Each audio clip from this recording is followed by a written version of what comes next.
मोठा निर्णय घेतलाय जॉईंट सीपी संदर्भातला, काय सांगा? नाही बघा, मुंबईचं महत्त्व आता हे जागतिक पातळीवरती आता वाढलेलं आहे. मुंबई आता हे एक इंटरनॅशनल बिझनेस हब झालेलं आहे, एक इंटरनॅशनल पॉलिटिकल हब झालेलं आहे, एक इंटरनॅशनल कल्चरल हब झालेलं आहे. अशा वेळेस अनेक VIPs म्हणजे राष्ट्रपती महोदय असतील, परराष्ट्राचे प्रेसिडेंट असतील, प्राईम मिनिस्टर असतील, मुंबईमध्ये येत असतात.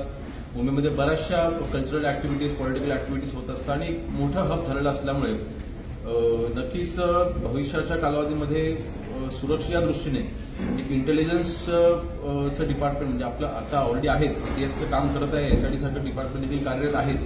परंतु संयुक्त मुंबईसाठी जॉईंट CP स्तराचे आपण अधिकारी नेमणूक केलेले आहेत. ते पद आपण निर्माण केलेलं आहे.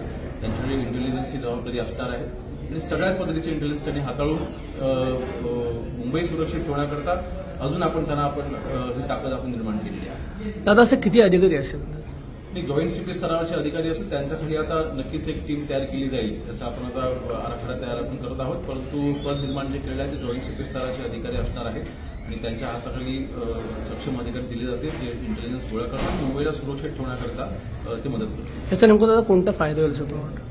ते फायदा हाच होणार आहे. बघा, शेवटी आजपर्यंत छोटी ATS होतं, ATS आजही कार्यरत आहे, परंतु महाराष्ट्रामध्ये ते काम करत होतं. SIT आहे ते महाराष्ट्र स्तरावर होतं. हे फक्त आणि फक्त मुंबईचं इंटेलिजन्स हे घेतील आणि मुंबईच्या वरती लक्ष ठेवण्याकरता, जसं मगाशी म्हटलं की मुंबई आता हे इंटरनॅशनल एक हब झालेलं असल्याने मुंबईमध्ये प्रचंड VIP मुवमेंट्स असतातच, परंतु मुंबईमध्ये एंटिटीज खूप जास्त झालेल्या आहेत. म्हणजे आंतरराष्ट्रीय स्तराच्या कंपन्यांचे हेडक्वार्टर आता मुंबईमध्ये सुरू झालेले आहे. अशा वेळेला ह्या सगळ्यांवरती लक्ष ठेवणं अत्यंत गरजेचं आहे. आता जाऊन पाहिलेलं आहे की भारत पाकिस्तानचं युद्धजनक परिस्थिती ज्यावेळेला निर्माण झाली त्यावेळेला मुंबईमध्ये देखील आपण हाय सिक्युरिटी अलर्ट दिला गेला होता.